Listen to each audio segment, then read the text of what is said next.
बंदी छोड़ सतगुरु रामपाल जी परमेश्वर जी की जय हो। परम पिता परमात्मा सारी सृष्टि के रचनहार कुल मालिक असंख्य ब्रह्मांडों के स्वामी जगत गुरु तीनों लोकों में प्रवेश करके सबका धारण पोषण करने वाले राजाधिराज आत्माधार नाथों के नाथ देवों के देव महादेव सर्वेश्वर महेश्वर मृत्युंजय अजरो अमर आदि अनादि सनातनी प्रभु जगत पिता जगदीश्वर श्री श्री 1008 की उपाधि के वास्तविक अधिकारी अकाल मूरत शब्द स्वरूपी राम वासुदेव सर्वगतम ब्रह्म परम पूज्य प्रथम पूज्य परम संत परम पुरुष परम धनी परम दयालु सत्य कबीर हक्का कबीर अल्लाहु कबीर अल्लाहु अकबर बाखबर अल्लाह ताला जगत के तारणहार जगत के मुक्तिदाता जगत के जगन्नाथ हारे के सहारे हिंदुओं के राम मुसलमानों के अल्लाह सिखों के वाहिगुरु ईसाइयों के मसीह दया के सागर दयानिधि करुणा के सागर करुणानिधि स्वयंभू परिभू संकट मोचन कष्ट हरण मंगल करण दुख भंजन अविगत कबीर निर्विकार निर्विषम परमात्मा अलय अलेख सतगुरु आदि अनादि सतगुरु असली मर्यादा पुरुषोत्तम असली राम असली कृष्ण असली घनश्याम असली मुरारी राजाओं के राजा महाराजाओं के महाराजा शहंशाहों के शहंशाह सम्राटों के सम्राट भगवानों के भगवान अल्लाहों के अल्लाह प्रभुओं के प्रभु मसीहाओं के मसीह सच्चे वाहिगुरु बाबाओं के बाबा पीरों के पीर सेठों के सेठ जगत सेठ सावड़सा सेठ सर्वगुण संपन्न अनंत कोटि कलाओं के स्वामी अनंत कोटि ब्रह्मांडों के नायक योगियों में महायोगी ध्यानियों में महाध्यानी सिद्धों में परम सिद्ध ज्ञानियों में तत्वज्ञानी ब्रह्म ज्ञानी महाज्ञानी परम ज्ञानी सर्वश्रेष्ठ ज्ञानी विज्ञानी युवा कबीर समर्थ कबीर असमवात अमित ओजा सच्चे रहनुमा करीम अल्लाह शुभान अल्लाह दुनिया के अंतिम पैगंबर 8 सितंबर 1951 से गांव धनाना जिला सोनीपत हरियाणा भारतवर्ष की पावन भूमि पे प्रकट रियल कल की भगवान श्री नारायण साकार हरि श्री बाबा साहेब नूर अनंत परमात्मा सच्चे दरवेश सच्चे बाखबर संत श्रोमणी सतगुरु रामपाल जी परमेश्वर जी के चरण कमल में साध संगति से जुड़े हुए देश विदेश से आप और हम सभी सत्सेवक भाई बहनों का अनंत कोटि दंडवत प्रणाम। सत्साई भाई और बहनों, बहुत बड़ी दया बहुत बड़ी मेहर पूज्य गुरुदेव भगवान की परमेश्वर रामपाल जी की जिनके शुभ आशीर्वाद से विशेष आशीर्वाद से आप और हम सभी भाई बहनों को विशेषकर हिंदू समाज से जुड़े श्रद्धालुओं को अपने पवित्र हिंदू धर्म के सदग्रंथों के विषय में गीता वेद 18 पुराण उपनिषद मनुस्मृतियाँ और साथ में अध्यात्म को लेकर विशेष तौर पर जानकारी प्राप्त हो रही है, क्योंकि सतगुरु रामपाल जी ने अपने कर कमल से पवित्र पुस्तक हिंदू साहिबान नहीं समझे गीता वेद पुराण इस पुस्तक को लिखकर इसके अंदर अध्यात्म के विषय में वो खजाना डाल दिया है जो खजाना आज से पहले हमारे किसी भी धर्मगुरु ने अपने कर कमल से लिखित पुस्तकों में मुख कमल से किए हुए सत्संगों में कभी किसी को बताया ही नहीं, क्योंकि उन्हें स्वयं अध्यात्म के विषय में कंप्लीट जानकारी नहीं थी। और ये कंप्लीट जानकारी ना होने के चलते सदियों से भगत समाज भक्ति और भगवान से कोसों दूर रहा है, भगवान से मिलने वाले सुखों से वंचित रहा है। मानव जन्म जो पूर्ण मोक्ष प्राप्ति के लिए मिलता है इस विशेष प्रयोजन से दूर रहा है।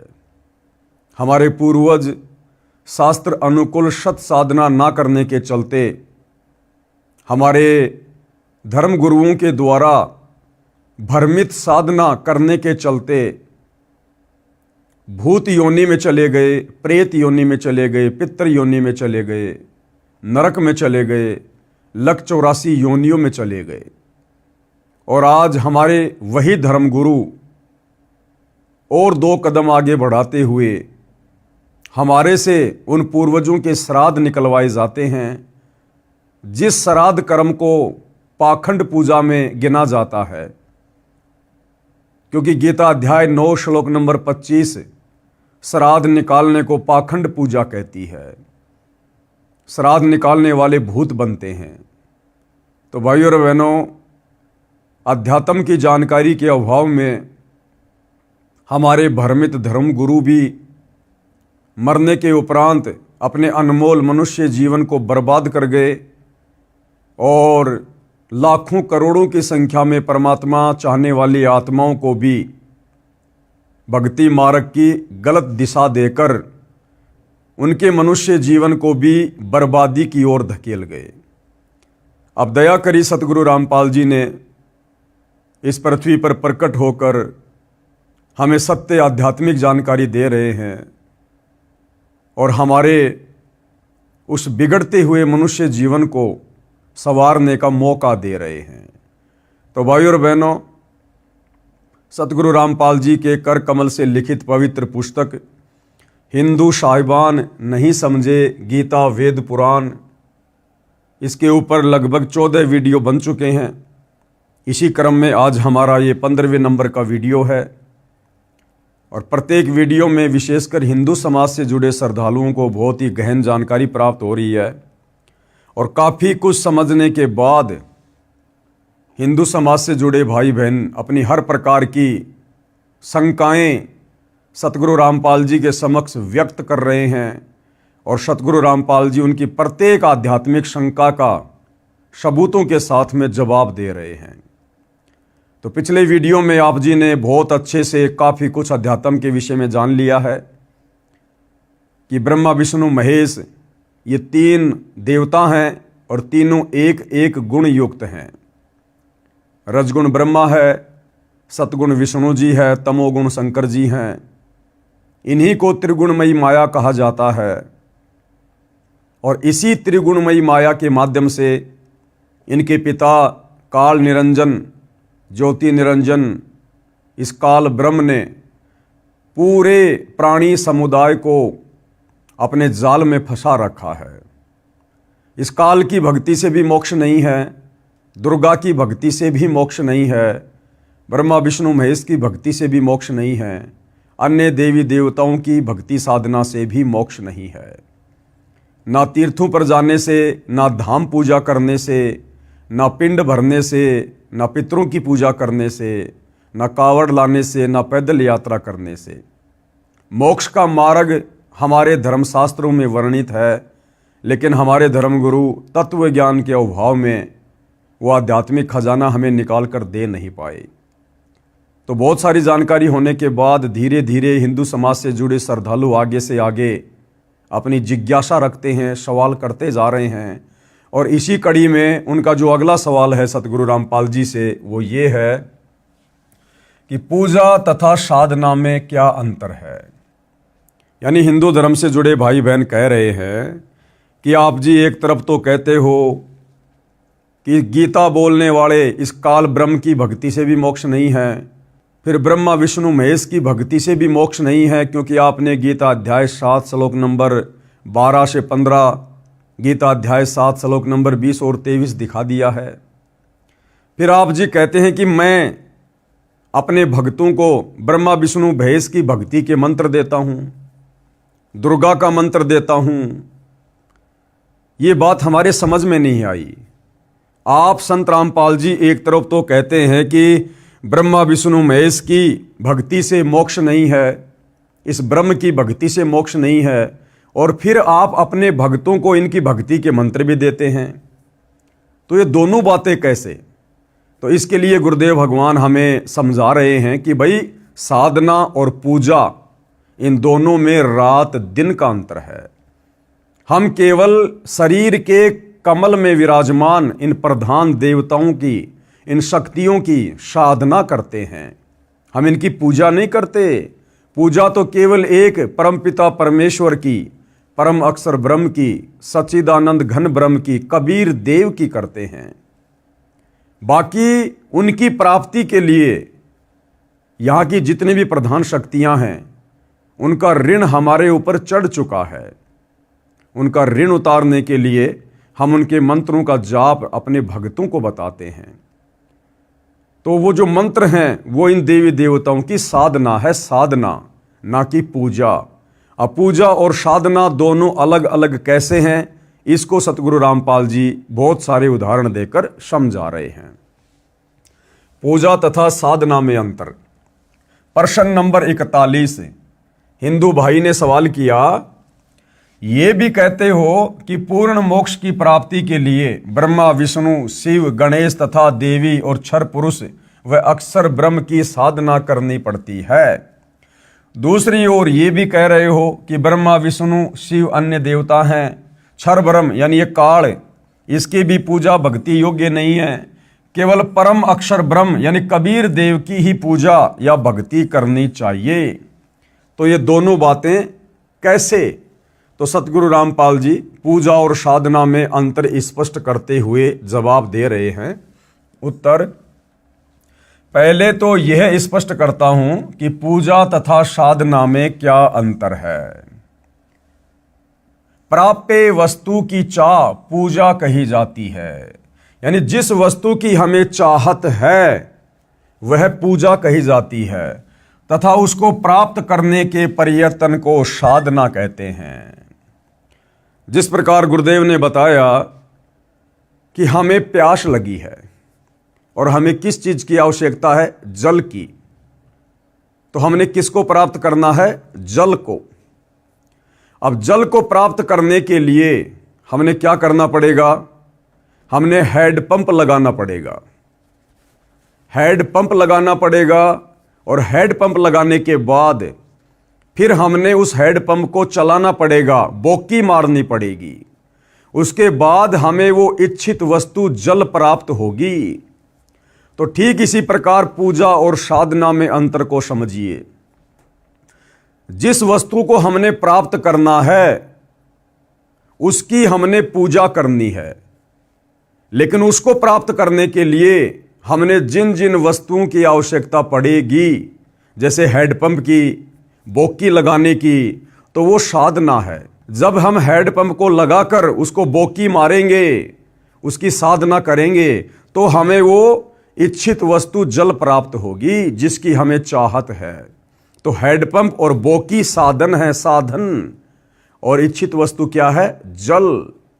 ठीक इसी प्रकार पूर्ण ब्रह्म परमात्मा और उसका सनातन परम धाम सतलोक जो हमें चाहिए, हम पूजा तो करेंगे उस परमपिता परमेश्वर की, लेकिन उनको प्राप्त करने के मार्ग में हमने शरीर में बने हुए जो कमल चक्र हैं और इनमें जो प्रधान देवी देवता हैं, हमने उनकी भी साधना करनी पड़ेगी।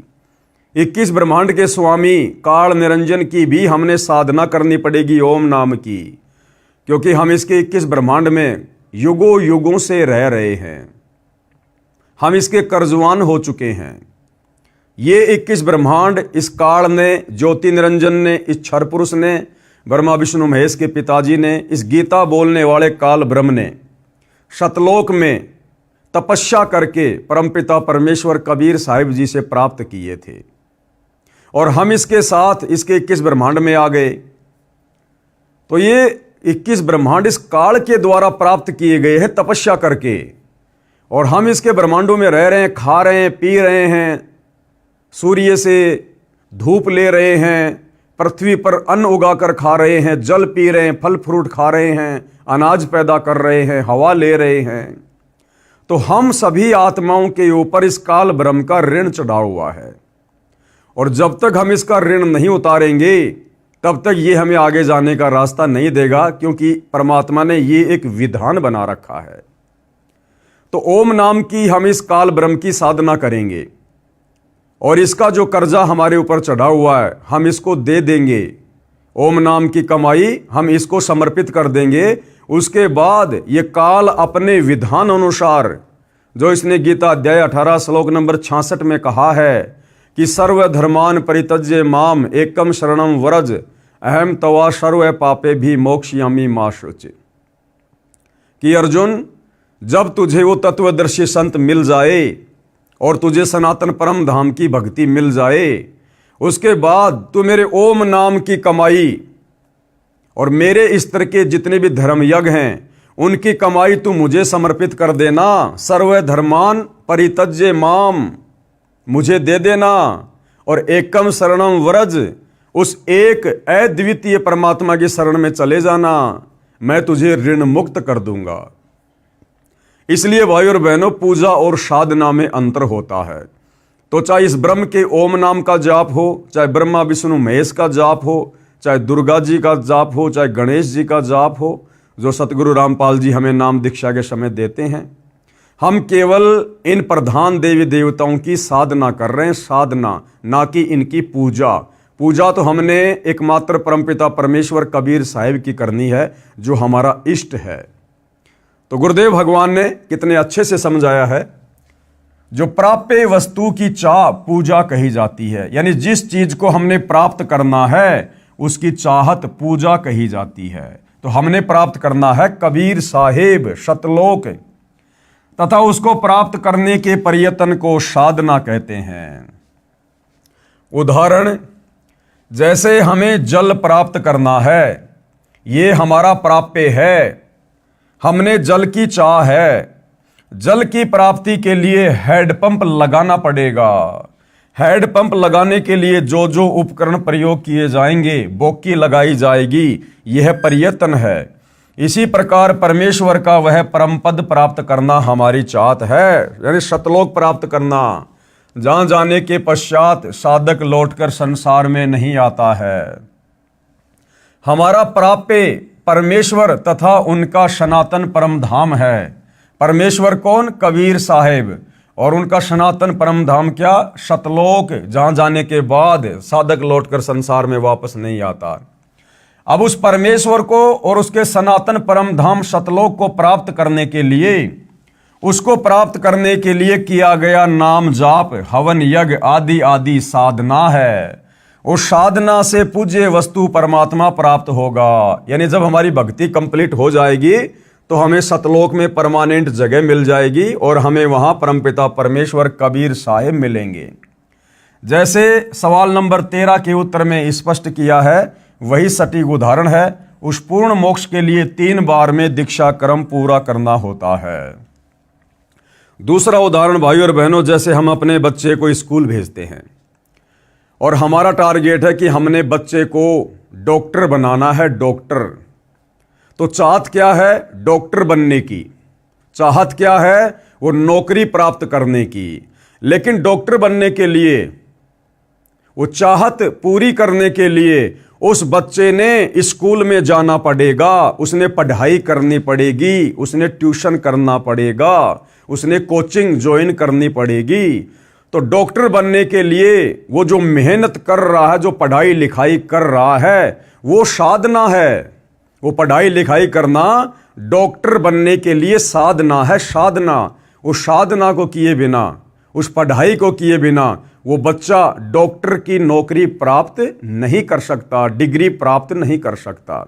तो ठीक इसी प्रकार हमने प्राप्त करना है सतलोक, और सतलोक का राजा परमपिता परमात्मा कबीर साहिब।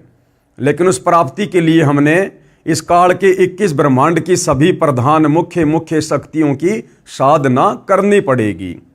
और सतलोक प्राप्त करने के लिए, पूर्ण मोक्ष के लिए 3 बार में दीक्षा क्रम पूरा करना होता है। 3 बार में सतगुरु रामपाल जी दीक्षा क्रम को पूरा करते हैं।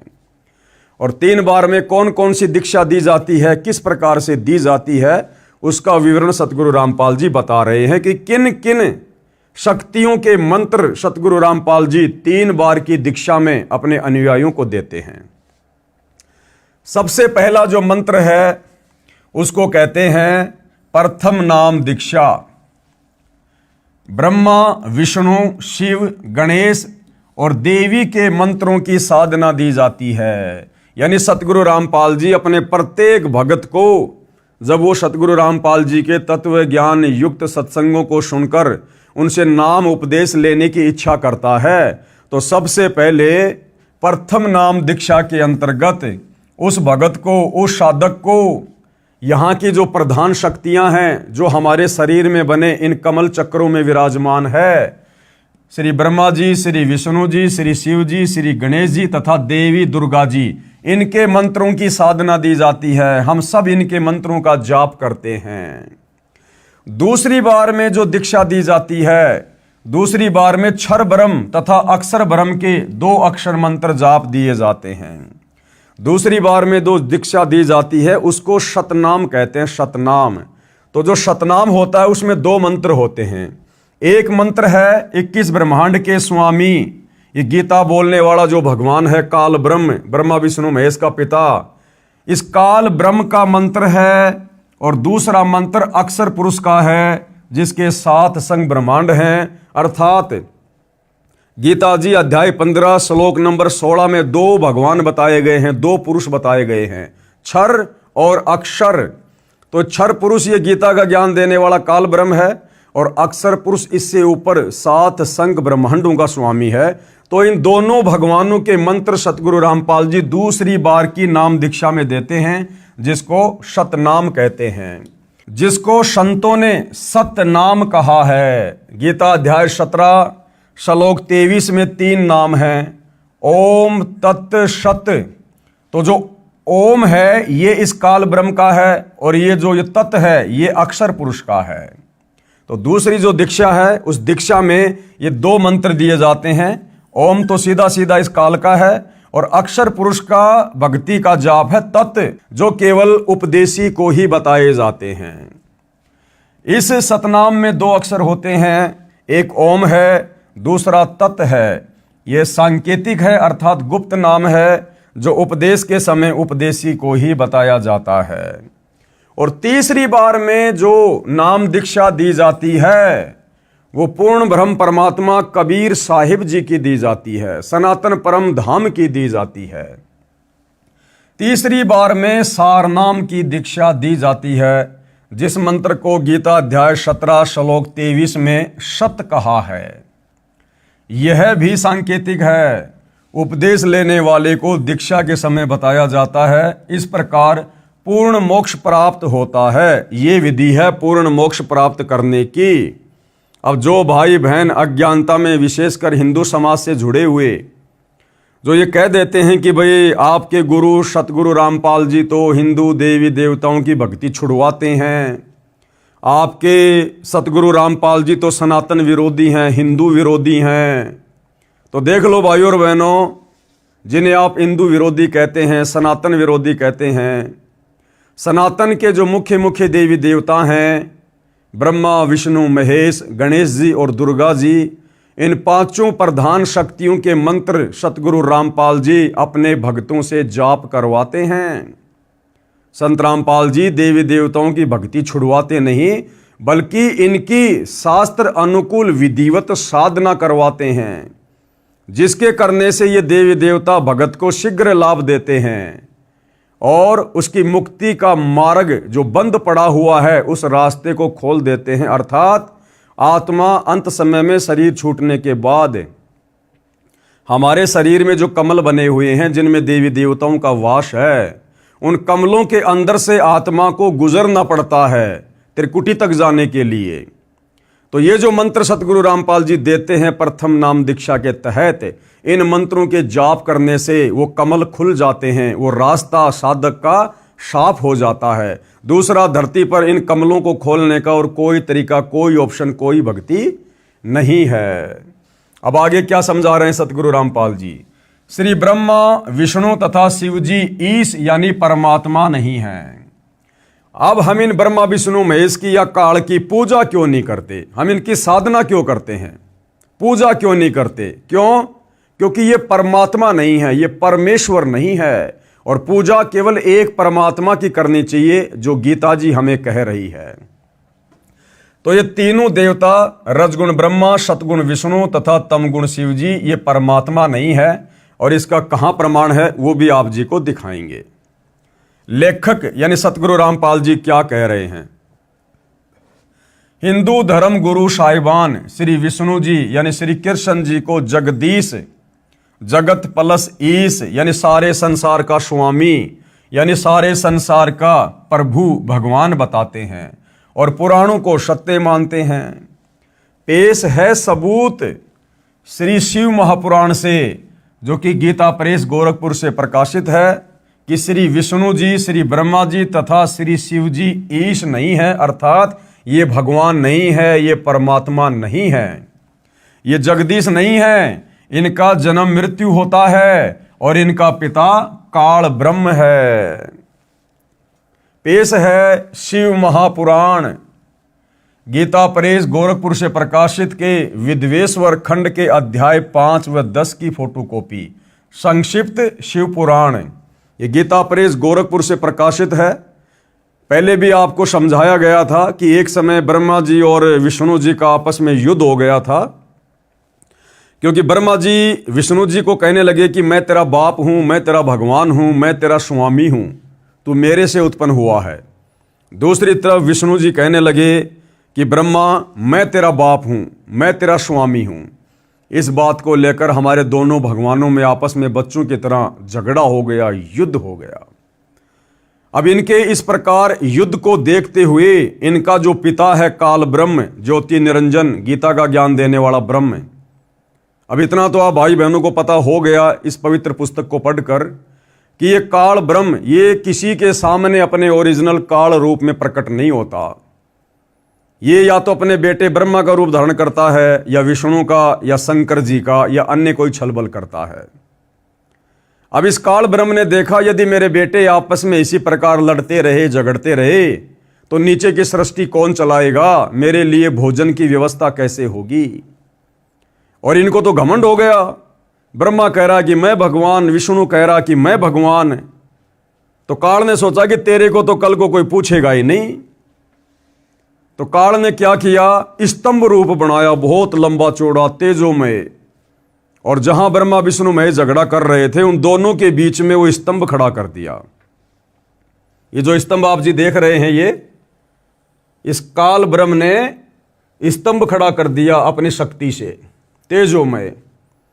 अब ये दोनों देवता आपस में लड़ाई करना तो भूल गए और इस स्तंभ के और छोर को देखने में व्यस्त हो गए कि ये क्या आ गया बीच में अचानक से। इसके और छोर को देखने लगे।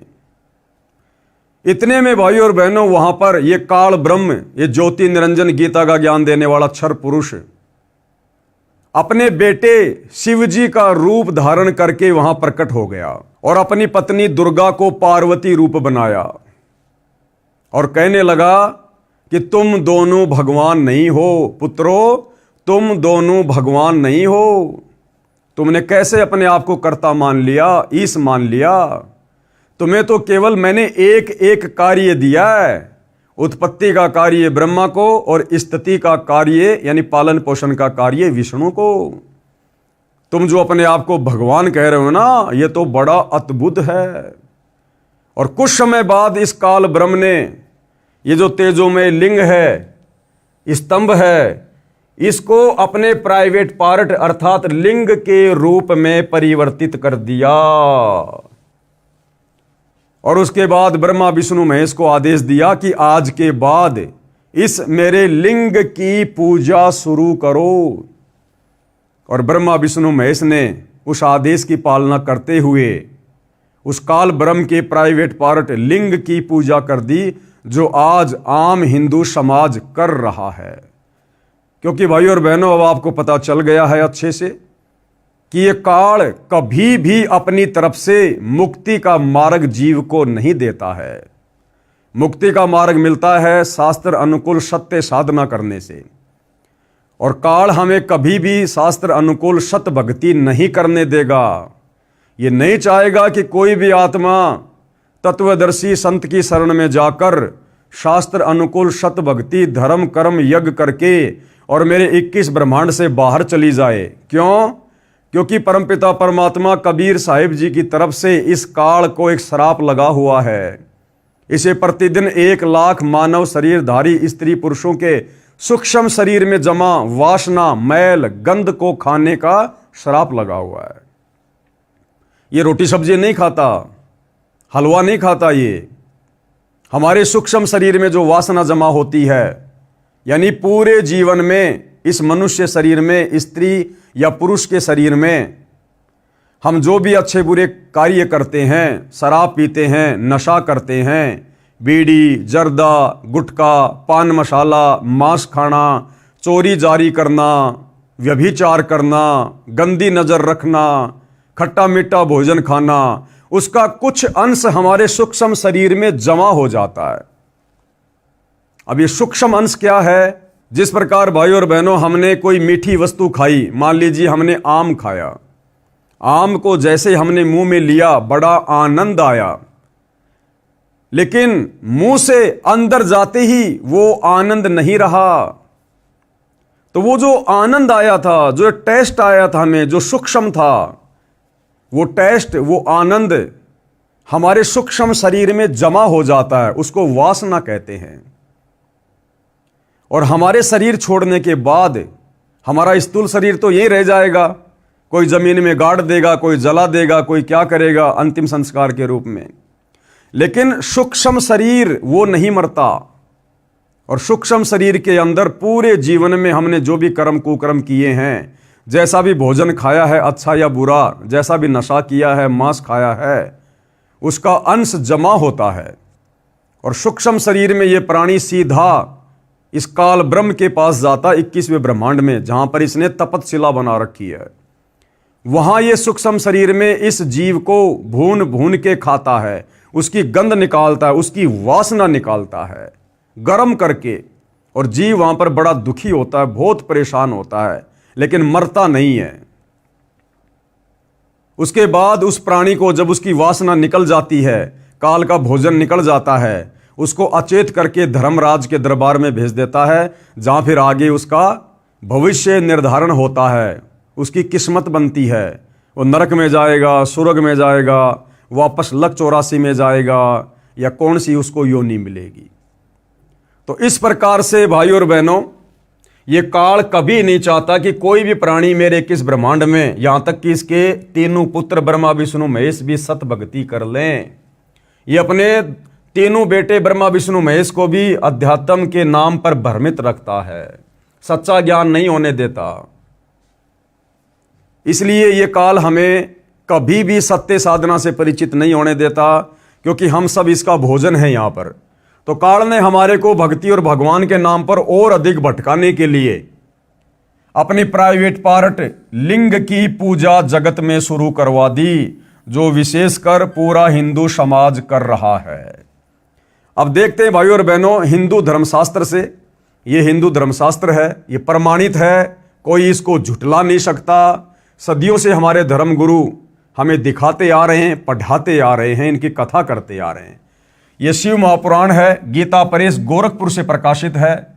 इसके विद्वेश्वर खंड के अध्याय 5 व 10 की फोटोकॉपी है। ये सचित्र है, ये चित्र आपके सामने है। ये श्री ब्रह्मा जी हैं, ये श्री विष्णु जी हैं। पहले दोनों युद्ध कर रहे थे, बीच में काल ने स्तंभ खड़ा कर दिया।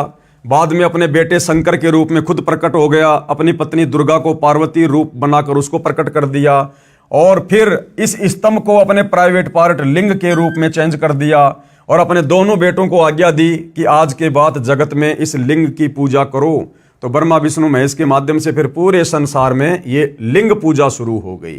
ये आदि अधूरी छोटी घटिया ओछी साधना शुरू हो गई, क्योंकि काल नहीं चाहता कि कोई भी सत्य साधना करके यहां से बाहर निकल जाए। तो ये देखिएगा संक्षिप्त शिव पुराण। पुत्रों, ये काल ब्रह्म अपने बेटे शंकर का रूप धारण करके ब्रह्मा विष्णु महेश के पास आके क्या बोला? पुत्रों, तुम दोनों ने तपस्या करके प्रसन्न हुए मुझ परमेश्वर से सृष्टि और स्थिति नाम 2 ये कृत्य प्राप्त किए हैं। कि भाई ब्रह्मा और विष्णु क्या कह रहा है ये इन दोनों को? पुत्रों यानी बेटो, अर्थात बोलने वाला कौन हुआ? ब्रह्मा विष्णु महेश का पिता ये काल, कि आप दोनों ने मेरी तपस्या करके, मेरी भक्ति करके, और आपने 2 कार्य प्राप्त किए हैं। सृष्टि यानी सृष्टि की उत्पत्ति ब्रह्मा, और स्थिति यानी पालन पोषण करने का कार्य विष्णु। ये दोनों तुम्हें बहुत प्रिय हैं।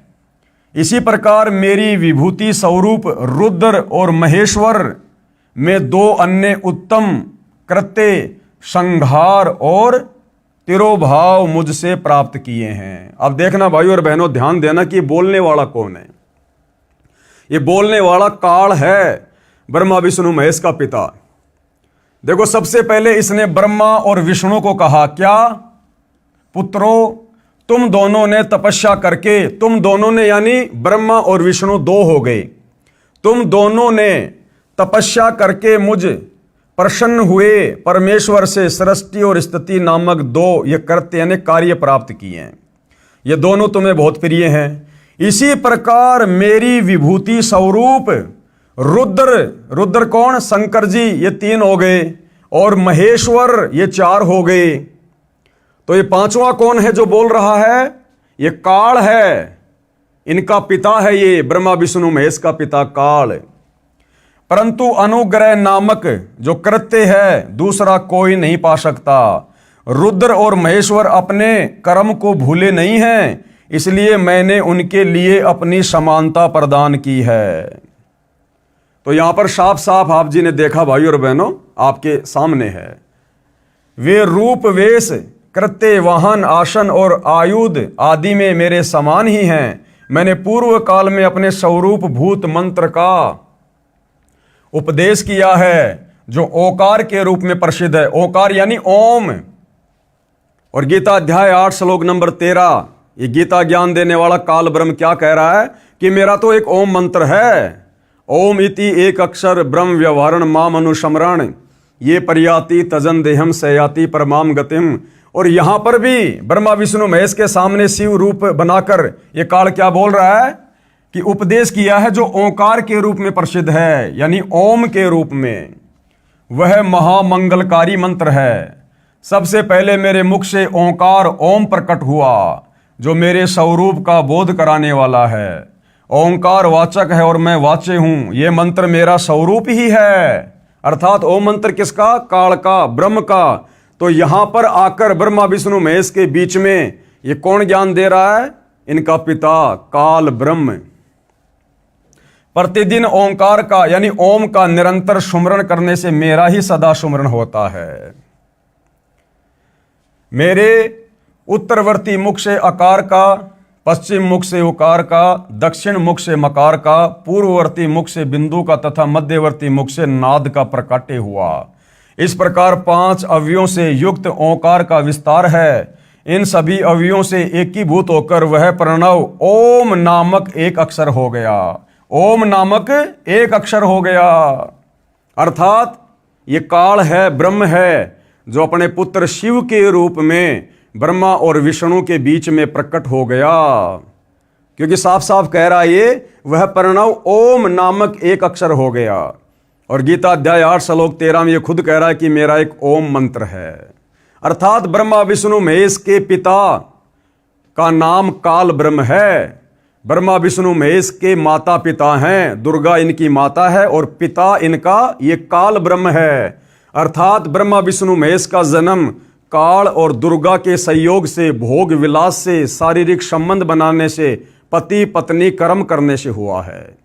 तो ब्रह्मा विष्णु महेश का तो जन्म हुआ है, और जो जन्मता और मरता है वो पूजा के योग्य नहीं होता, वो पूजा के योग्य नहीं होता है। इसलिए ब्रह्मा विष्णु महेश की पूजा नहीं की जाती।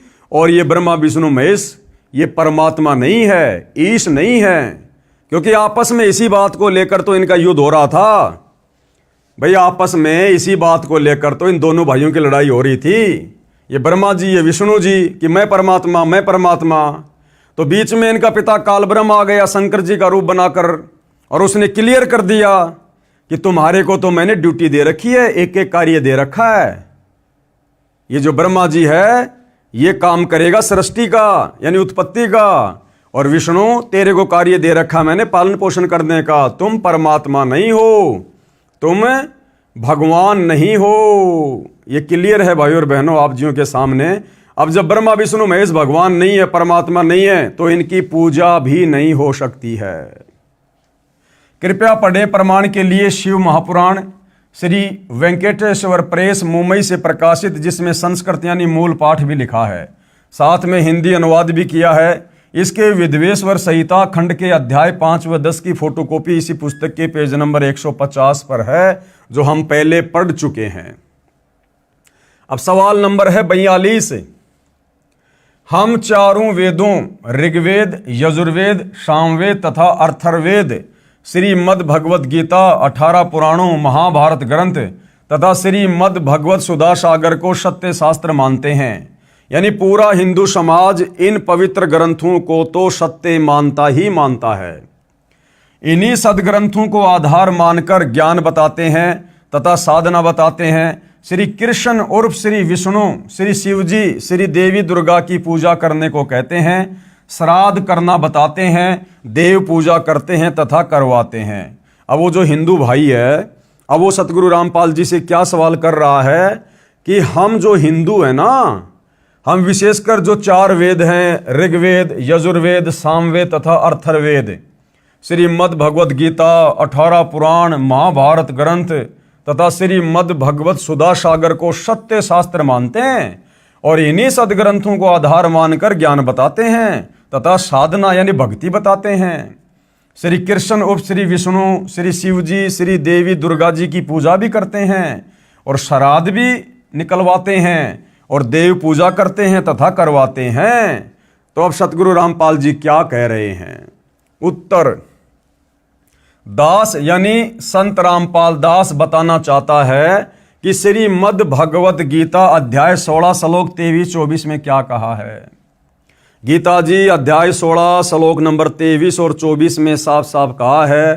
श्लोक 23 में कहा कि शास्त्र विधि को त्याग कर, शास्त्र क्या है? ये सारे शास्त्र हैं जो अभी नाम बताए गए हैं, चारों वेद, गीता जी, 18 पुराण, श्रीमद् भागवत गीता जी, सुधा सागर, ये सारे शास्त्र हैं।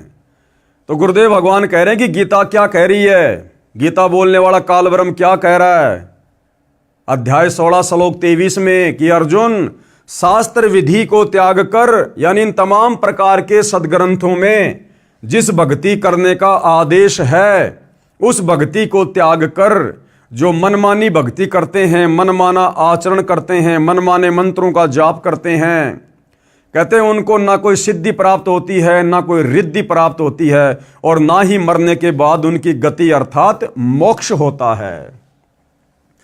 अध्याय 16 श्लोक 23, जो पुरुष यानी साधक भगत शास्त्र विधि को त्याग कर अपनी इच्छा से मनमाना आचरण करता है, यानी जो शास्त्रों में वर्णित साधना नहीं है वह साधना शास्त्र विधि त्याग कर स्वेच्छा से आचरण करना कहा है, वह न तो सिद्धि को प्राप्त होता है, यानी ना तो उसका कोई कार्य सिद्ध होगा, न वो परम गति को प्राप्त होता है, यानी मरने के बाद उसका मोक्ष नहीं होगा, गधा कुत्ता सुअर बनेगा, नरक में जाएगा, न सुख को ही और ना किसी प्रकार का भक्ति से उसे कोई लाभ होगा।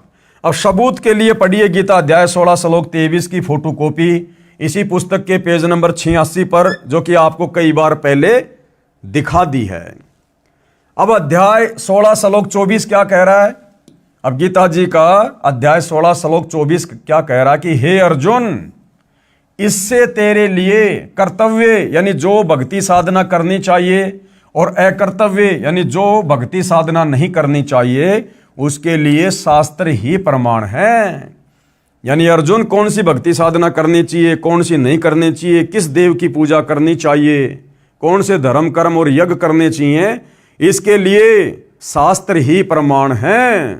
यानी चारों वेद, गीता जी और 5वां वेद सूक्ष्म वेद, केवल यही प्रमाण है। किसी के कहने से, किसी के बहकाने से आप जी ने मनमुखी रूप से साधना नहीं करनी है, मंत्रों का जाप नहीं करना, हवन यज्ञ धार्मिक अनुष्ठान नहीं करने, अन्यथा ना रिद्धि को प्राप्त होगे, ना सिद्धि मिलेगी और ना ही परम गति होगी।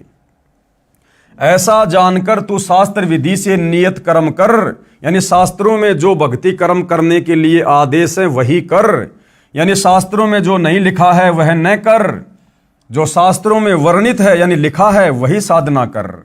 पढ़िए प्रमाण के लिए गीता अध्याय 16 श्लोक 24 की फोटोकॉपी इसी पुस्तक के पेज नंबर 87 पर, जो कि पहले हम पढ़ चुके हैं। अब आगे क्या कहा जा रहा है भाई और बहनों, ध्यान पूर्वक सुनिएगा, क्योंकि विशेषकर हिंदू समाज भाई और बहनों भ्रमित धर्म गुरुओं के कारण सदियों से भ्रमित है।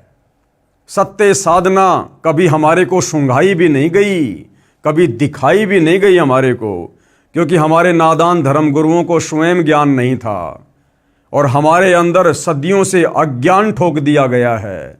शास्त्र विरुद्ध साधना करवा करवा कर हमें अज्ञानी बना दिया गया है।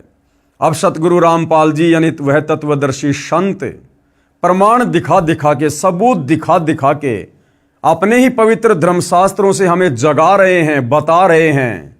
तो भाई और बहनों, हमने थोड़ा ध्यानपूर्वक देखना पड़ेगा, सुनना पड़ेगा, बार बार हमने रिपीटिशन भी करना पड़ेगा, तब जाकर हमारे हृदय में समाएगी। क्योंकि झूठ को, अज्ञान को हमने सदियों से हजारों लाखों बार सुना तो वो झूठ हमारे लिए सत्य हो गया। अब जो ये सत्य बताया जा रहा है, इसको भी जब हम बार बार पढ़ेंगे, रिवीजन करेंगे, तो सत्य है, अपनी जगह ऑटोमेटिक बना लेगा। पवित्र गीता वेदों व पुराणों में भी पितर व भूत पूजा मोक्षदायक नहीं बताई है। यानी जो शास्त्र हैं हमारे, चारों वेद, गीता जी, 18 पुराण, वैसे तो भाइयों और बहनों ये जो चारों वेद है, गीता जी हैं, 18 पुराण हैं, ये हिंदू धर्म के नाम लिख दिए गए हैं। अन्यथा ये जो शास्त्र हैं ये स्पेशल हिंदुओं के लिए नहीं हैं, ये पूरे विश्व के लिए हैं, पूरे विश्व के मानवों के लिए हैं।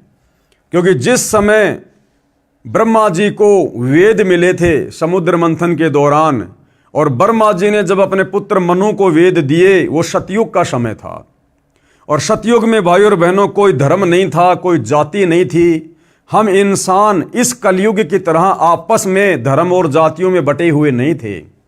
हम सभी सनातनी थे। हम सब वेदों के अनुसार भक्ति साधना किया करते थे।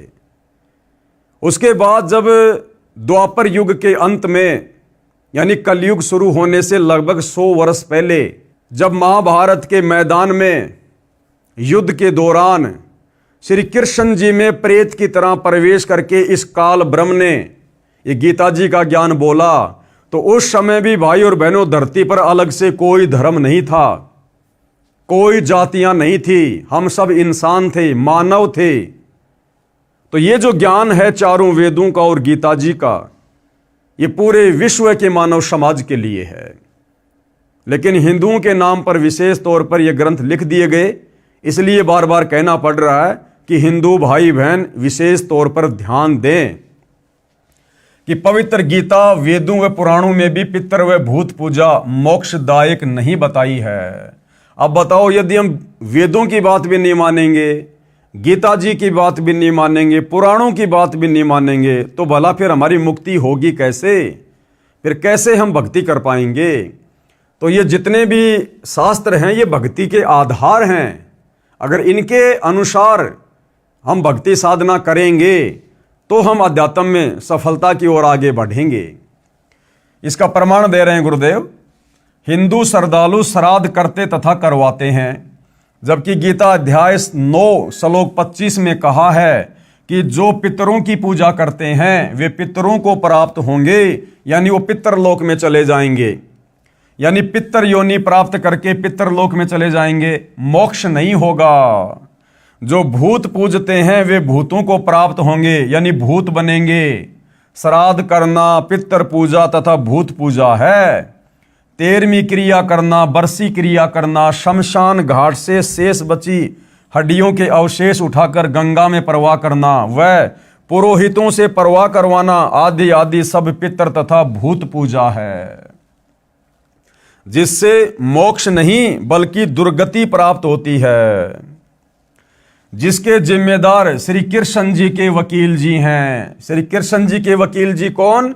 जो धर्म गुरु श्री कृष्ण जी को ही परमात्मा मानकर खुद भी शास्त्रों के विरुद्ध भक्ति कर रहे हैं और समाज से भी भक्ति करवा रहे हैं।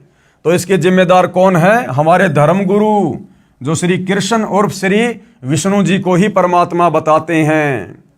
और ये भी कहते हैं कि श्राद्ध कर्म तो भगवान रामचंद्र जी ने वनवास के दौरान अपने पिता श्री दशरथ जी का भी किया था कि भैया श्राद्ध तो निकालना चाहिए, क्योंकि वनवास के दौरान श्री रामचंद्र जी ने भी अपने पिता दशरथ के श्राद्ध निकाले थे। सीता जी ने अपने हाथों से भोजन बनाया था।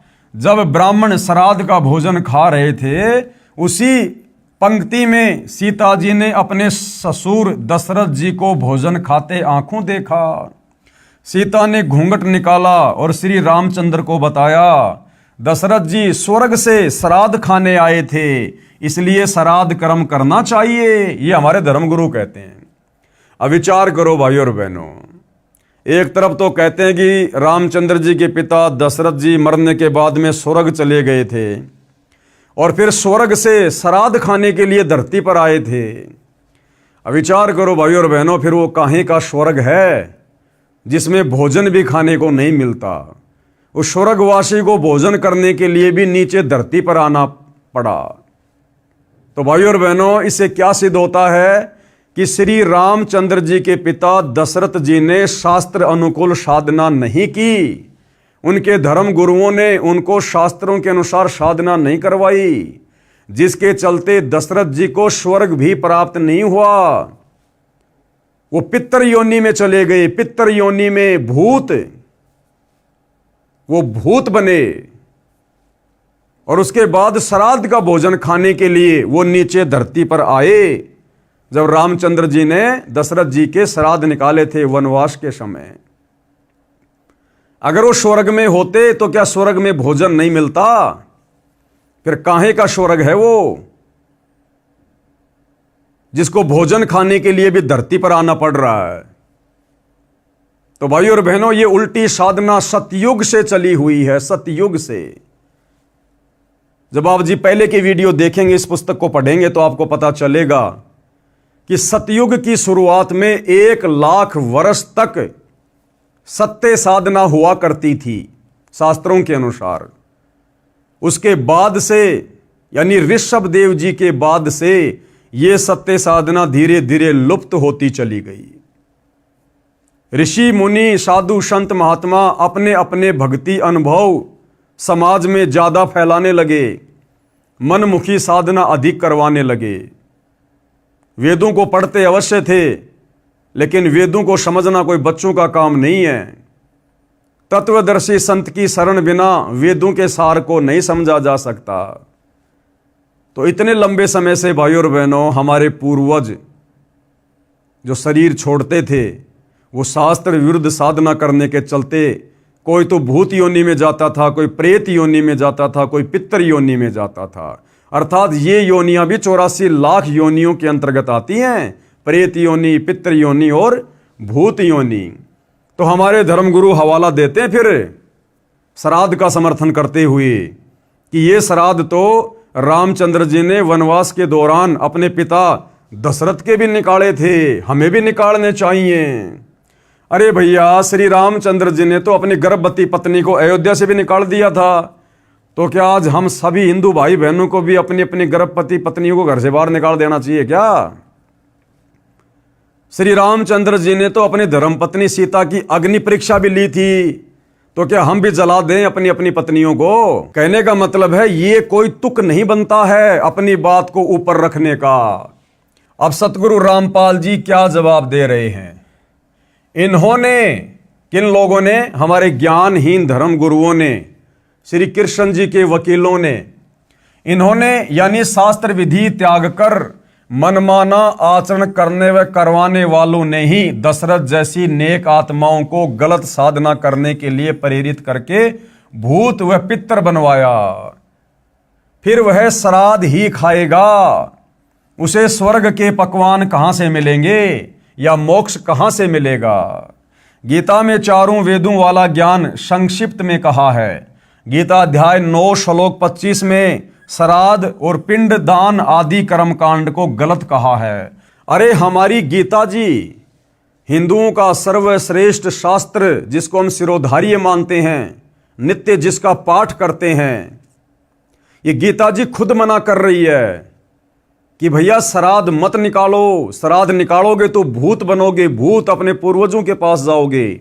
जो तुम्हारे दादा परदादा जिनके तुम श्राद्ध निकाल रहे हो ना, वो भूत बने हुए हैं, तुम भी वहीं जाओगे अगर उनकी पूजा करोगे तो।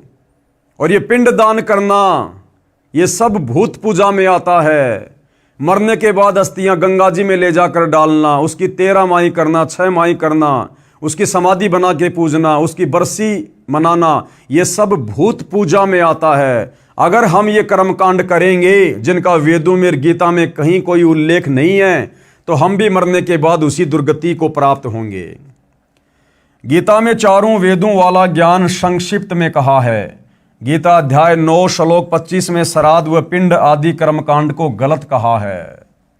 मार्कंडे पुराण में भी प्रमाण है कि वेदों में पितृ पूजा, भूत पूजा यानी श्राद्ध करना अविद्या यानी मूर्खों का कार्य बताया है। अब बताओ, एक तरफ तो हम अपने आप को हिंदू कहते हैं और हिंदुओं का सर्वश्रेष्ठ ग्रंथ गीता जी, हम गीता जी की भी बात नहीं मान रहे, हम गीता जी के अनुसार भी साधना नहीं कर रहे, तो काहे के तो हम हिंदू हैं भाई, और काहे के फिर हम धार्मिक व्यक्ति हैं। तो गुरुदेव कह रहे हैं कि ये श्राद्ध निकालना, पिंड दान करना, ये तो वेदों में भी आदेश नहीं है और मार्कंडे पुराण में भी इस प्रकार की साधना, श्राद्ध निकालना, पिंड भरना, इसको अविद्या यानी मूर्खों की साधना बताया है। पेश है प्रमाण के लिए गीता अध्याय 9 श्लोक 25 की फोटोकॉपी। अब गीता जी क्या कह रही है? यान्ति देवव्रता देवान पितरन यान्ति पितृव्रता भूतानि यान्ति भूतेजा यान्ति मद्या जिनय अपि माम। क्या कहा जा रहा है? देवताओं को पूजने वाले देवताओं को प्राप्त होंगे, यानी देवताओं की पूजा करने वाले देवताओं के लोक में जाएंगे, उनके नौकर बनेंगे और मरने के बाद फिर गधे कुत्ते सूअर बनेंगे, क्योंकि देव पूजा करने वालों का मोक्ष नहीं है। क्योंकि गीता अध्याय 7 श्लोक नंबर 12 से 15 और गीता अध्याय नंबर 7 श्लोक नंबर 20 और 23 ब्रह्मा विष्णु महेश की पूजा और अन्य देवताओं की पूजा करने वालों को अल्प बुद्धि वाला, मंद बुद्धि कह रहा है। तो देवताओं की पूजा करने वाले कहां जाएंगे? देवताओं के लोक में, अर्थात मोक्ष नहीं हुआ। और पितरों को पूजने वाले पितरों को प्राप्त होंगे। जो भूत बने हुए हैं हमारे पूर्वज, जिनकी हम श्राद्ध निकालते हैं, समाधि पूजते हैं, वो पितर हैं। अब इन पितरों को पूजने वाला कहां जाएगा? उन पितरों के पास जाएगा जो पहले से महादुखी हैं। और भूतों को पूजने वाले भूतों को प्राप्त होंगे। भूत पूजा क्या है? श्राद्ध निकालना, ये भूत पूजा है। क्योंकि हमारे पूर्वज शास्त्र अनुकूल भक्ति साधना के अभाव में भूत बन गए, और हम यदि उनके श्राद्ध निकालेंगे तो वो भूत पूजा कहलाती है। अगर हम श्राद्ध निकालेंगे तो मरने के बाद फिर हम उन्हीं के पास जाएंगे, हमारे पूर्वजों के पास जो भूत योनि में हैं, पहले से महादुखी हैं। और मेरा पूजन करने वाला भगत मुझको ही प्राप्त होता है। और ये काल ब्रह्म, गीता का ज्ञान देने वाला ब्रह्म कह रहा है कि मेरी काल ब्रह्म की भक्ति करने वाला मुझे प्राप्त होगा। तो ये कहाँ रहता है? ये ब्रह्मलोक में रहता है। और गीता अध्याय 8 श्लोक 16 में खुद कह रहा है कि ब्रह्मलोक में गया हुआ साधक भी पुनरावृत्ति में है, अर्थात मेरे ब्रह्मलोक में जाकर भी वापस जन्म मरण में आना पड़ेगा। यह अनुवाद श्री जयदयाल गोविंदका जी का किया हुआ है। गीता प्रेस गोरखपुर से प्रकाशित है। इसमें लिखा है कि इसलिए मेरे भक्तों का पुनर्जन्म नहीं होता। लास्ट में यहां पर क्या लिखा हुआ है? इसलिए मेरे भक्तों का पुनर्जन्म नहीं होता। कौन कहता? ये काल। लेकिन ये काल ऐसा नहीं कह रहा कि मेरे भक्तों का पुनर्जन्म नहीं होता। ये काल तो सीधा सीधा अध्याय 8 श्लोक नंबर 16 में कह रहा है कि ब्रह्मलोक में गया हुआ साधक भी जन्म मरण में है, पुनरावृत्ति में है। और यहां भी ये नहीं कह रहा इसलिए मेरे भक्तों का पुनर्जन्म नहीं होता। यहां पर भाइयों और बहनों अनुवादकर्ता की गलती है, अनुवादकर्ता की। कैसे? यह अनुवाद श्री जयदयाल गोविंदका जी का किया हुआ गीता प्रेस गोरखपुर से प्रकाशित है। इसमें लिखा है कि इसलिए मेरे भक्तों का पुनर्जन्म नहीं होता। यह गलत लिखा है। ये जो लिखा हुआ ना, ये गलत है। प्रथम तो मूल पाठ में ऐसा कोई शब्द नहीं है जिसका अर्थ यह बनता हो, यानी ये जो मूल पाठ है, जो ये संस्कृत है, इसमें कहीं भी ऐसा कोई शब्द नहीं है जिसका अर्थ ये निकलता हो कि इसलिए मेरे भक्तों का पुनर्जन्म नहीं होता। ये अनुवादकर्ता का मनमुखी अनुवाद है। दूसरे गीता ज्ञान देने वाले ने, यानी इस ब्रह्म ने, गीता अध्याय 2 श्लोक 12 में, गीता अध्याय 4 श्लोक 5 में और गीता अध्याय 10 श्लोक 2 में स्पष्ट किया है कि मेरा पुनर्जन्म होता है। भाई जब इस काल का खुद का पुनर्जन्म होता है, ये खुद जन्म और मृत्यु में है, तो भला ये फिर यहां कैसे कहेगा कि मेरे भक्तों का पुनर्जन्म नहीं होता? जब ये भगवान ब्रह्म खुद जन्म और मरण में है, पुनर्जन्म में है, तो यहां फिर ये क्यों कहेगा कि इसलिए मेरे भक्तों का पुनर्जन्म नहीं होता? तो यहां पर ये अनुवादकर्ता की अपनी मनमुखी सोच है जो अनुवाद इसने किया है। ये तो बार बार जन्मता और मरता है। जब गीता ज्ञानदाता स्वयं जन्मता मरता है तो पुजारी का जन्म मरण कैसे समाप्त हो सकता है? श्री कृष्ण के वकील साहिबानों, यानी कृष्ण जी को पूर्ण परमात्मा मानने वाले धर्मगुरुओं, हिंदू धर्मगुरुओं ने जनता को झूठा ज्ञान बताकर भ्रमित कर रखा है, अनमोल मानव जन्म बर्बाद करवा रहे हैं। इसके बाद भाई और बहनों 7वां अध्याय है, पवित्र पुस्तक हिंदू साहिबान नहीं समझे गीता वेद पुराण। श्राद्ध पिंडदान गीता अनुसार कैसा है? यानी श्राद्ध निकालना, पिंडदान करना, ये सब कुछ करने का आदेश गीता जी में है या नहीं है? तो इसके विषय में बताया जा रहा है। आप यानी श्री कृष्ण जी के वकील, यानी श्री कृष्ण जी को पूर्ण परमात्मा मानने वाले धर्मगुरु श्राद्ध व पिंडदान करते तथा करवाते हो। गीता अध्याय 9 श्लोक 25 में स्पष्ट किया है कि भूत पूजने वाले भूतों को प्राप्त होंगे। श्राद्ध करना, पिंडदान करना ये भूत पूजा है, ये व्यर्थ साधना है। पुराणों में कुछ वेद ज्ञान है, यानी पुराणों में कुछ वेद ज्ञान है, जिस आधार से पुराणों में भी ये लिखा हुआ है कि ये पिंडदान करना, श्राद्ध निकालना ये भूतों की पूजा है जो भगत ने नहीं करनी चाहिए। अब ये श्राद्ध और पिंडदान के विषय में भाई और बहनों एक रुचि ऋषि की कथा है जो कि श्री मार्कंडेय पुराण में लिखी हुई है। इस कथा को जब हम पढ़ेंगे तो बिल्कुल स्पष्ट हो जाएगा, क्लियर हो जाएगा कि हमारे चारों पवित्र वेदों में ये श्राद्ध निकालना, पिंडदान भरना, भूत पूजा करना, इसको मूर्खों की भक्ति कहा है, अविद्या कहा है इसको। श्राद्ध पिंडदान के प्रति रुचि ऋषि का वेदांत। मार्कंडेय पुराण में रोचे ऋषि के जन्म की कथा आती है। एक रुचि ऋषि था, वह ब्रह्मचर्य का पालन करते हुए, यानी उसने शादी नहीं करवाई, ब्रह्मचर्य का पालन करते हुए वेदों अनुसार साधना करता था, विवाह नहीं करवाया था। रुचि ऋषि के पिता, दादा, परदादा तथा तीसरे दादा सब पितर यानी भूत योनि में भूखे प्यासे भटक रहे थे। उस रुचि ऋषि के बाप, उसका दादा, उसका परदादा, उसका तीसरा दादा, वो भी ब्राह्मण थे, धर्मगुरु थे, वो भी कर्मकांड करवाया करते थे, वो भी वेदों को पढ़ा करते थे। लेकिन वेदों को पढ़ने के बावजूद तत्व ज्ञान के अभाव में वे खुद वेदों के विरुद्ध साधना किया करते थे, जिस कारण से शरीर छोड़ने के बाद रुचि ऋषि के पूर्वज भूत योनि में चले गए, उनकी मुक्ति नहीं हुई। एक दिन उन चारों ने रुचि ऋषि को दर्शन दिए तथा कहा कि बेटा, आपने विवाह क्यों नहीं किया? विवाह करके हमारे श्राद्ध करना। रुचि ऋषि ने कहा कि हे पितामहो, अब रुचि ऋषि ने अपने पूर्वजों को क्या कहा कि हे मेरे पूर्वजों, मेरे पितामहो, वेद में इस श्राद्ध आदि कार्य को अविद्या कहा है, यानी मूर्खों का कार्य कहा है श्राद्ध निकालना। फिर आप मुझे इस कार्य को करने को क्यों कह रहे हो? तो पितरों ने क्या कहा कि बेटा ये बात बिल्कुल सत्य है। उसके पितरों ने क्या कहा, क्योंकि वेद तो वो भी पढ़ाई करते थे। पितरों ने कहा कि यह बात सत्य है कि श्राद्ध आदि कर्म को वेदों में अविद्या अर्थात मूर्खों का कार्य ही कहा है, तनिक भी मिथ्या नहीं है। उसके पूर्वज कह रहे हैं बेटा जरा सी भी इसमें झूठ नहीं है। पितरों ने यह भी कहा कि बेटा तुम जिस मार्ग पर चल रहे हो, यानी तुम जो वेदों के अनुसार भक्ति साधना कर रहे हो ना, यह है मोक्ष का मार्ग है, यानी तेरी गति हो जाएगी, तेरी मुक्ति हो जाएगी।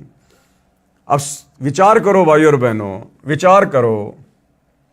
रुचि ऋषि के पूर्वज सब ब्राह्मण यानी ऋषि थे, वेद पढ़ते थे, कर्मकांड वेद विरुद्ध करते थे, लेकिन भक्ति साधना वेदों के विपरीत किया करते थे, जिस कारण से प्रेत योनि में गिरे।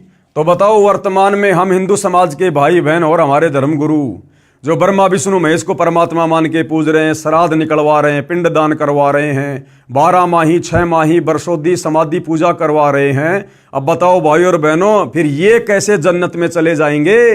अर्थात इस काल ने भ्रमित करके यहां सब की दुर्गति करवा रखी है, धर्म के मानने वालों की भी और हमारे धर्म गुरुओं की भी, जिस कारण से प्रेत योनि में गिरे।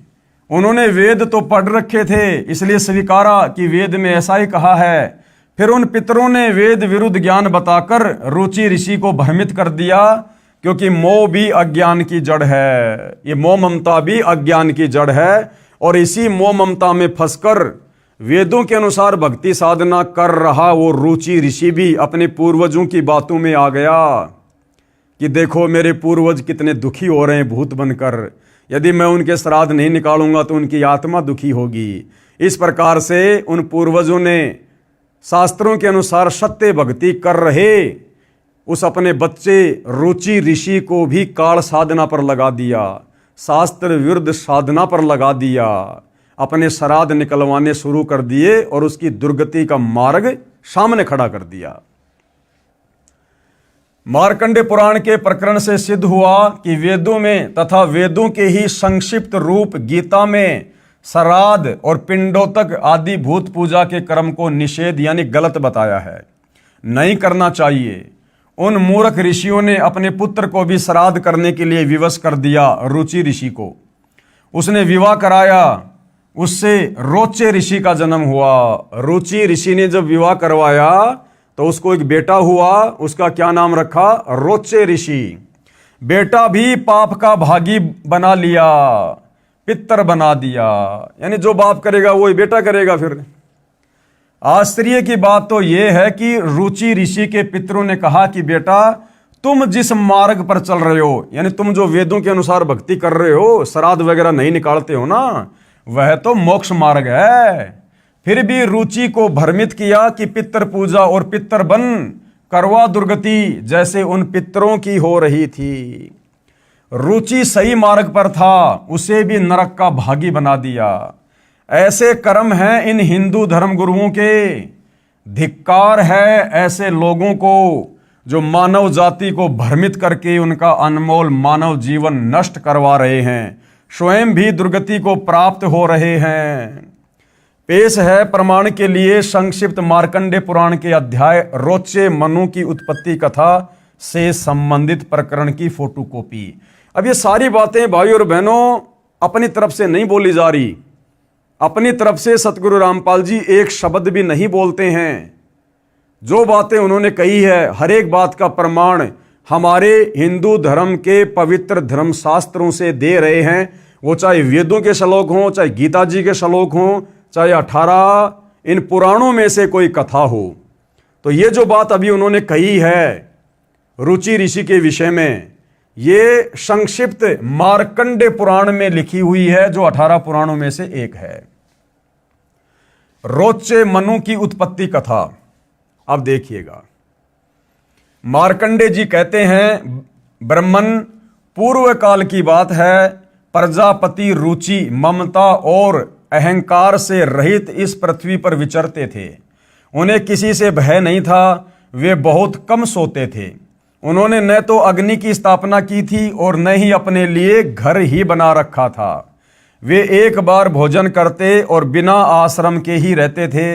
उन्हें सब प्रकार की आसक्ति से रहित एवं मुनिवर्ती से रहते देख उनके पितरों ने उनसे कहा, उस रुचि ऋषि को वेदों के अनुसार सत साधना करते हुए देखकर उसके उन भूत बने हुए उन पूर्वजों ने, उन पितरों ने क्या कहा? पितर बोले, बेटा विवाह स्वर्ग और अपवर्ग का हेतु होने के कारण एक पुण्य कर्म कार्य है, उसे तुमने क्यों नहीं किया? गृहस्थ पुरुष यानी शादीशुदा व्यक्ति समस्त देवताओं, पितरों, ऋषियों और अतिथियों की पूजा करके पुण्यमय लोकों को प्राप्त करता है। अरे नादानो, फिर तुमने क्यों नहीं प्राप्त किए वो पुण्यमय लोक? तुम भी तो वही साधना किया करते थे देवी देवताओं की, फिर तुम्हें वो पुण्यमय लोक प्राप्त क्यों नहीं हुए? तुम क्यों भूत बने हुए फिर रहे हो? वह स्वाहा के उच्चारण से देवताओं को, सवधा के शब्दों से पितरों को तथा अन्नदान आदि से भूत आदि प्राणियों एवं अतिथियों को उनका भाग समर्पित करता है। बेटा, हम ऐसा मानते हैं कि गृहस्थ आश्रम को स्वीकार न करने पर तुम्हें इस जीवन में कलेश पर कलेश उठाना पड़ेगा तथा मृत्यु के बाद और दूसरे जन्म में भी कलेश ही भोगने पड़ेंगे। यानी उल्टा ज्ञान दे रहे हैं वो पितर कि बेटा, अगर तू शादी नहीं करवाएगा तो इस जन्म में भी कलेश पे कलेश होंगे और अगले जन्मों में भी तेरे जीवन में दुख ही दुख ही होंगे, कलेश ही कलेश होंगे। रुचि ने क्या कहा कि हे पितृगण, परिग्रह मात्र ही अत्यंत दुख एवं पाप का कारण होता है। रुचि ऋषि ने क्या कहा कि हे मेरे पितरों, मेरे पूर्वजों, परिग्रह मात्र यानी शादीशुदा जीवन ही सबसे ज्यादा दुख और ये कलेश का कारण होता है तथा उससे मनुष्य की अधोगति होती है। यही सोचकर मैंने पहले स्त्री संग्रह नहीं किया, यानी शादी नहीं की। मन और इंद्रियों को नियंत्रण में रखकर जो यह आत्म संयम किया जाता है वह भी परिग्रह करने पर मोक्ष का साधन नहीं होता। ममता रूप कीचड़ में सना हुआ होने पर भी यह आत्मा को परिग्रह शून्य चित्त रूपी जल से प्रतिदिन धोया जाता है। वह श्रेष्ठ प्रयत्न है। जितेंद्रिय विद्वानों को चाहिए कि वे अनेक जन्मों द्वारा संचित कर्म रूपी पड़ में सने हुए आत्मा का सदा सना रूपी जल से प्रक्षालन करें। पितर बोले, बेटा, जितेंद्रिय होकर आत्मा का प्रक्षालन करना उचित ही है, किंतु तुम जिस पर चल रहे हो वह मोक्ष का मार्ग है। उस रुचि ऋषि के पितर क्या कह रहे हैं कि बेटा, जिस मार्ग पर तुम चल रहे हो ना वह मोक्ष मार्ग है। ये है वो रुचि ऋषि और ये है उसके वो पूर्वज जो शास्त्रों के विरुद्ध साधना करके भूत बने हुए हैं। तो ये क्या कह रहे हैं सारे के सारे रुचि ऋषि को कि बेटा, जिस मार्ग पर तुम चल रहे हो ना, जो वेदों के अनुसार साधना कर रहे हो, ये तो मोक्ष मार्ग है, वह मोक्ष मार्ग है। किंतु फलेच्छा रहित दान और शुभाशुभ के उपभोग से भी पूर्वकृत अशुभ कर्म दूर होता है। इसी प्रकार दया भाव से प्रेरित होकर जो कर्म किया जाता है वह बंधन कारक नहीं होता। फल कामना से सहित कर्म भी बंधन में नहीं डालता। पूर्व जन्म में किया हुआ मानवों का शुभाशुभ कर्म सुख दुखमय भोगों के रूप में प्रतिदिन भोगने पर ही क्षीण होता है।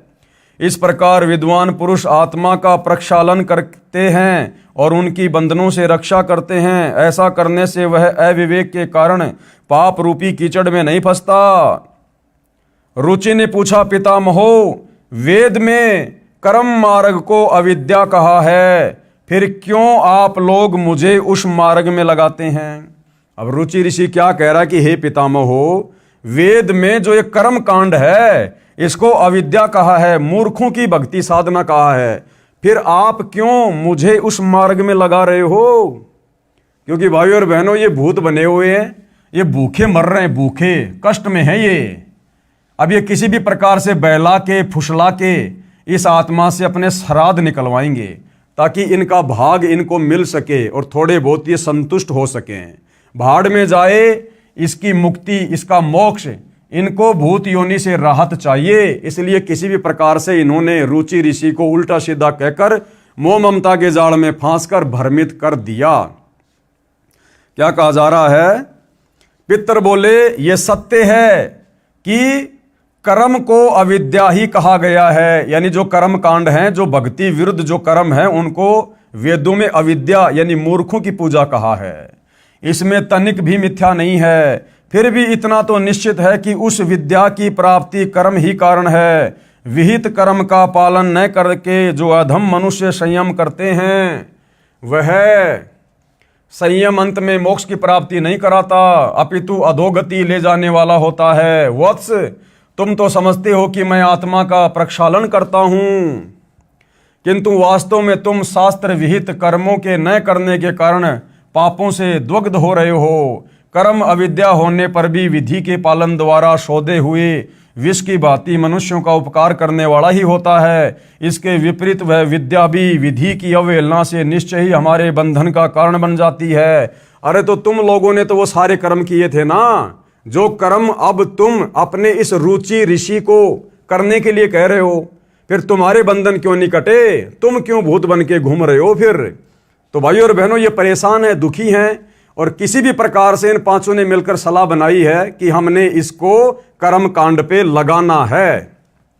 अतः वत्स, हे बेटा, तुम विधि पूर्वक स्त्री संग्रह करो, यानी शादी करो। ऐसा न हो कि इस लोक का ये विधान पूरा नहीं हुआ तो तुम भी फिर हमारी तरह ऐसे हो जाओगे, वैसे हो जाओगे, और उसको बेचारे को अंत में कर्म कांड पर लगा दिया। वेदों के अनुसार जो साधना रुचि ऋषि कर रहा था मोक्ष प्राप्ति के लिए, उस मार्ग से काल प्रेरणा से उन पूर्वजों ने उसे हटा दिया। अब आगे भाइयों और बहनों, आन उपासना करना व्यर्थ है। भाइयों और बहनों, ये पवित्र पुस्तक हिंदू साहिबान नहीं समझे गीता वेद पुराण, इसके अंदर ज्ञान ही ज्ञान है, अज्ञान नाम की बिंदु भी आपको देखने को नहीं मिलेगी।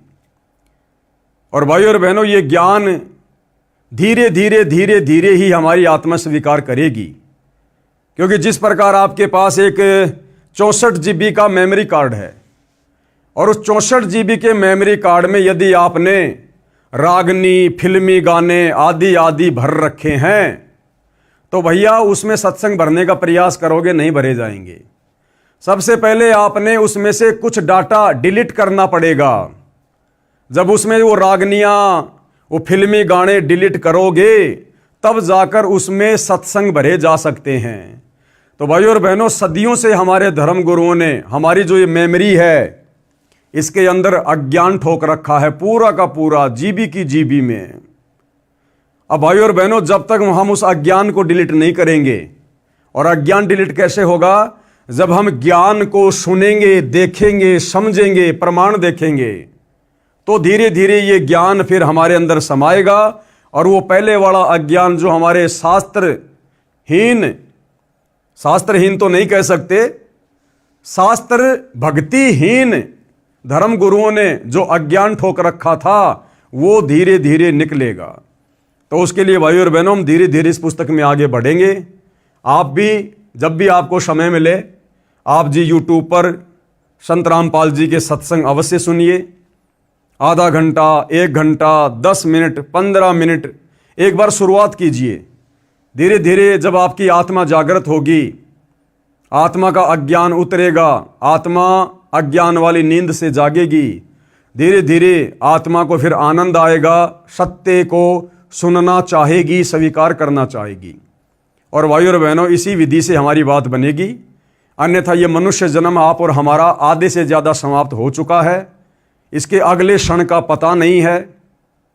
और यदि हमने इस सत्य साधना के अभाव में ये शरीर छोड़ दिया, तो भाइयों और बहनों, हमारी भी दुर्गति होगी। हम भी भूत बनेंगे, पितृ बनेंगे, प्रेत योनि में जाएंगे, लक 84 में जाएंगे, नरक में जाएंगे। क्योंकि आप और हम भी जब से हमने मनुष्य जन्म प्राप्त किया, होश संभाला है, आप और हमने भी वही साधना की है देखा देखी में, जैसे कि हमारे पूर्वज कर रहे थे, हमारे ज्ञानहीन धर्म गुरु हमसे करवा रहे थे। हम वही भूत पूजा करते आ रहे हैं, भैरव भूत हनुमंत की पूजा करते आ रहे हैं, शास्त्र विरुद्ध साधना करते आ रहे हैं, ब्रह्मा विष्णु महेश की साधना करते आ रहे हैं, जिसको करने के लिए गीता जी ने साफ साफ मना किया है। तो भाइयों और बहनों, यदि समय रहते हमने सत्य साधना को स्वीकार नहीं किया, तो आप और हमारी भी दुर्गति दरवाजे पर तैयार है। इसलिए आज वर्तमान में मौका है। सतगुरु रामपाल जी स्वयं तत्वदर्शी संत हैं, सत्य साधना लेकर धरती पर प्रकट हैं। फ़ायदा उठाया जा सके तो उठा लीजिएगा, बाद में पछतावे के अलावा कुछ भी हाथ नहीं लगेगा। तो भाइयों और बहनों, आज के इस एपिसोड में केवल इतना ही। कल परमेश्वर जी के आशीर्वाद से फिर सेवा में हाजिर होंगे। तब तक गुरुदेव भगवान हम सबको आज्ञा दे, आशीर्वाद दे, हमारा मार्गदर्शन करे। बंदी छोड़ सतगुरु रामपाल जी भगवान की जय हो।